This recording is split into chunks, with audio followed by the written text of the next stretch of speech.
Assalamualaikum warahmatullahi wabarakatuh. Salam sejahtera bagi kita semua. Salam Om Swastiastu, Namo Buddhaya, salam kebajikan.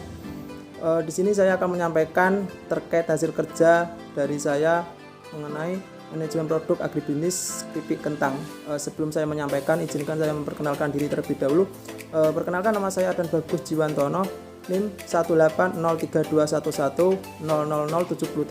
Saya dari MPA kelas D. Di sini saya akan menyampaikan terkait manajemen produksi. Ini ada 3 subbab. Yang pertama di sini terkait manajemen mutu, kemudian yang kedua ada manajemen persediaan, kemudian yang ketiga ada manajemen pemeliharaan. Nah, memasuki pembahasan yang pertama, di sini alasan atau istilahnya latar belakang kenapa kok saya memilih keripik kentang. Yang pertama di sini saya melihat data dari Badan Pusat Statistika Jawa Timur bahwa produksi kentang ini setiap tahunnya mengalami peningkatan. Terhitung sejak 2016, 2017, 2018, yaitu produksi kentang dari 208.000 ton kentang menjadi 212 ton kentang, kemudian naik lagi pada 2018 ini sekitar 227.000 ton kentang. Nah, kemudian permintaan kentang ini terus mengalami peningkatan seiring perkembangannya zaman, di mana industri makanan ringan, industri makanan cepat saji dan juga industri makanan ringan seperti snack dan sebagainya ini banyak digemari oleh masyarakat. Kemudian kentang ini merupakan salah satu makanan atau istilahnya komoditas yang mudah kita jumpai dan juga mudah dalam penanaman. Dan selain itu juga keripik kentang ini merupakan salah satu makanan favorit masyarakat saat ini, yang juga banyak disukai oleh banyak orang. Selain itu pembuatan dari keripik ini juga tergolong mudah, sehingga menjadikan peluang bisnis ini memiliki omset yang cukup besar, sehingga banyak sekali para pengusaha atau para pelaku UMKM ini menjalankan bisnis di bidang keripik kentang. Nah, di sini terkait manajemen mutu. Kualitas yang saya tonjolkan dari keripik kentang saya di sini yaitu adalah karena yang pertama rasa keripik yang gurih dan renyah. Kemudian selanjutnya terdiri dari beberapa varian ya. Di sini ada varian original, kemudian balado, pedas, barbeque dan juga ada keju. Kemudian setiap varian rasa ini memiliki warna yang cukup menarik. Misal warna pedas ini memiliki warna yang istilahnya agak dominan, sehingga membuat konsumen ini lebih tertarik. Kemudian untuk penggunaan pewarna ini pada keripik kentang yang saya produksi ini menggunakan pewarna alami. Misal contoh warna hijau ini didapatkan dari warna bayam, kemudian warna kuning ini didapatkan dari warna kunyit. Kemudian di sini ada manajemen mutu. Nah, manajemen mutu di sini ada 2 ya, yaitu prevention dan appraisal. Nah, untuk prevention ini merupakan sebuah usaha yang digunakan untuk mencegah atau meminimalisir biaya yang berlebihan atau istilahnya biaya yang tidak berguna secara berlebihan. Di sini ada beberapa ya yang saya cantumkan. Yang pertama ada perencanaan. Nah, perencanaan ini terkait jumlah produksi. Jadi jumlah produksi memang kita sudah rencanakan kira-kira sehari ini habis berapa dan sebagainya. Kemudian mencari supplier dengan harga yang lebih murah dan juga tentunya dengan kualitas yang bagus juga. Kemudian ada juga melakukan proses produksi sesuai dengan prosedur kerja. Jadi di prosedur kerja ini memang telah kita tentukan prosedur kerjanya. Kemudian desain produk, terkait produk, kemudian ada pelatihan tenaga kerja.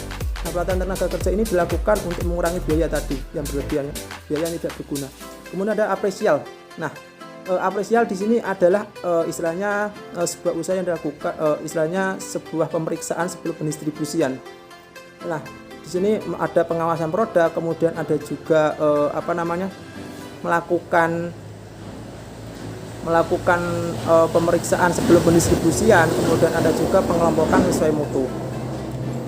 Nah, kemudian di sini ada manajemen persediaan. Nah, tujuan dari melakukan manajemen persediaan ini yang pertama memastikan ketersediaan bahan baku. Jadi melalui manajemen persediaan ini bahan baku utama kita yaitu kentang ini dipastikan agar tetap ada dan selalu ada stoknya. Kemudian mengurangi atau menghilangkan resiko keterlambatan. Nah, takutnya nanti ketika kita press jumlahnya kita tidak memainkan di manajemen persediaan, nanti juga bakalan susah di kita juga. Kemudian mengantisipasi permintaan yang tak terduga. Biasanya kan kadang ada permintaan terkait keripik kentang ini sangat banyak, kemudian kadang ada pemesanan dalam jumlah yang sangat banyak. Ini salah satu fungsi dari manajemen persediaan adalah menyediakan bahan baku ketika ada permintaan yang tak terduga atau permintaan yang berlebihan. Kemudian selanjutnya adalah memastikan proses produksi agar berjalan dengan lancar. Ini jelas ya, karena di sini manajemen persediaan salah satu fungsinya yaitu menyediakan bagaimana caranya agar bahan baku ini selalu ada. Kemudian terjalinnya kemitraan dengan supplier. Nah, dengan adanya manajemen persediaan ini tidak menutup kemungkinan kita menjalin sebuah hubungan atau istilahnya kepercayaan dengan supplier, sehingga nanti tidak memungkinkan ya kita ini mendapatkan harga bahan baku dari supplier ini lebih murah. Kemudian selanjutnya sebagai istilahnya sebagai bentuk komitmen kita kepada pelanggan, dan juga sebagai istilahnya mengantisipasi ketika terjadi kenaikan pada bahan baku. Nah, di sini ada perhitungan. Nah, ini dari soal. Nah, setiap tahun penjualan produk perusahaan keripik kentang ini memerlukan bahan baku dengan jumlah total sekitar 10.000 kentang. Kemudian untuk biaya pemesanan ini sekitar Rp 150 pada setiap pemesanan.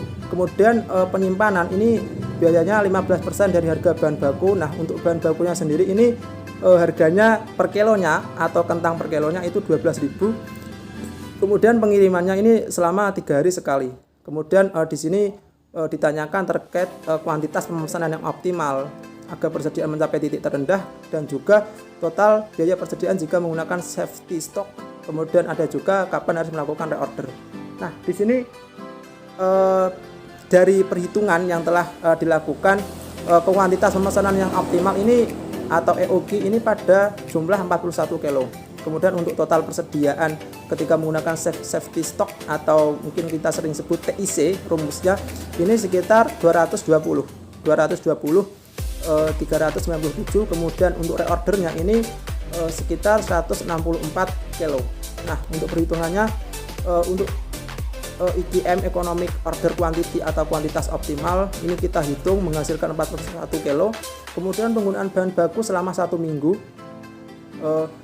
sekitar 192,3 kg. Nah, jadi produksi kita ini full 1 minggu 7 hari atau istilahnya 1 tahun selama 52 minggu. Kita full ya produksinya. Kemudian untuk bahan baku selama 1 hari ini sekitar 27 kg. Nah, kemudian untuk safety stock ini diperoleh dari kebutuhan bahan baku dikali rata-rata keterlambatan bahan baku, yaitu 27 kg per hari dikali 3 hari, yaitu sekitar 81 kg. Nah, untuk biaya penyimpanan ada C kali P kali Q per 2 diperoleh 36.900. Kemudian ada juga biaya persediaan ini diperoleh dari F kali S kali Q.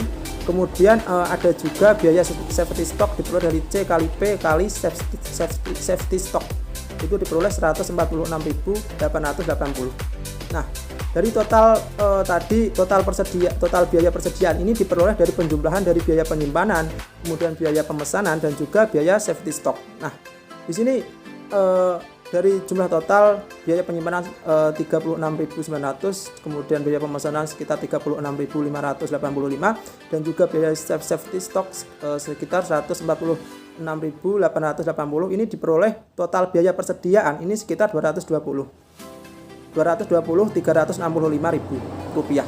Nah, selanjutnya di sini ada menentukan titik pesan atau kembali atau reorder point, di mana kita memesan kembali, yaitu kebutuhan bahan baku per hari dikali waktu tunggu, yaitu 27,39 per hari kali 3 hari atau sama dengan 81,9 kg per hari, atau ROP ini diperoleh sekitar BLT plus safety stock yaitu 164 kg.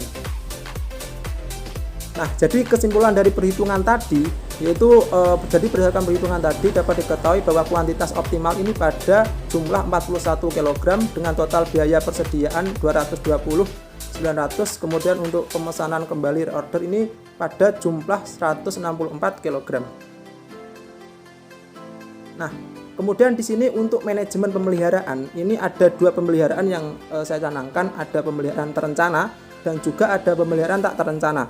Nah, untuk pemeliharaan terencana ini dilakukan dengan terencana. Ada beberapa hal yang saya cantumkan, yaitu melakukan penjadwalan dan monitoring mesin ini secara monitoring mesin ini secara intens. Jadi memang sudah ada jadwalnya kapan harus berhenti dan sebagainya.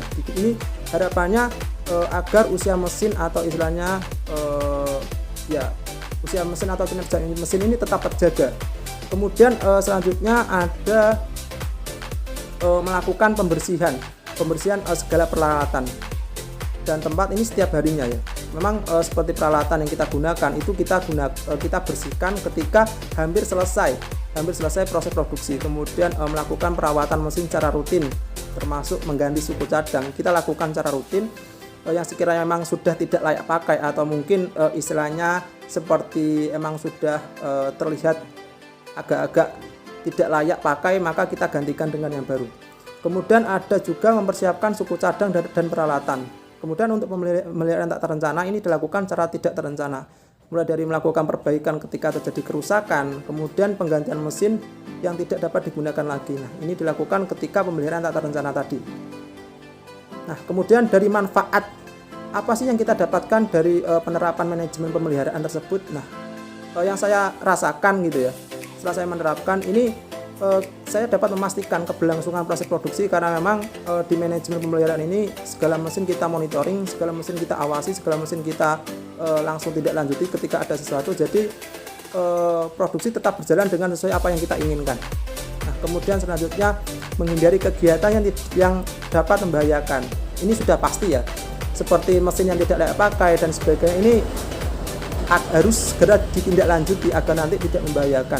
Kemudian target produksi terpenuhi, jelas karena proses produksi ini berjalan dengan seharusnya, maka proses produksi terpenuhi. Kemudian efisiensi waktu dan biaya. Nah, ini salah satu manajemen pemeliharaan, salah satunya adalah efisiensi waktu dan biaya. Karena kenapa? Karena ketika mesin tersebut menjadi kerusakan dan kita tidak segera langsung melakukan tindak lanjut atau perbaikan, maka akan memperparah kerusakan tersebut, sehingga nanti akan ada pembengkakan atau biaya tambahan di mesin, dan juga waktu yang digunakan untuk memperbaiki ini juga akan semakin lama. Kemudian ada mengurangi resiko, mengurangi resiko pemakaian di luar batas. Nah, biasanya kan ada yang memang mesin ini digunakan dengan batas kerja yang memang tidak memenuhi standar atau tidak seharusnya atau berlebihan biasanya, karena mungkin mengejar target dan sebagainya. Nah, mungkin cukup sekian presentasi dari saya. Untuk kurang lebihnya saya mohon maaf.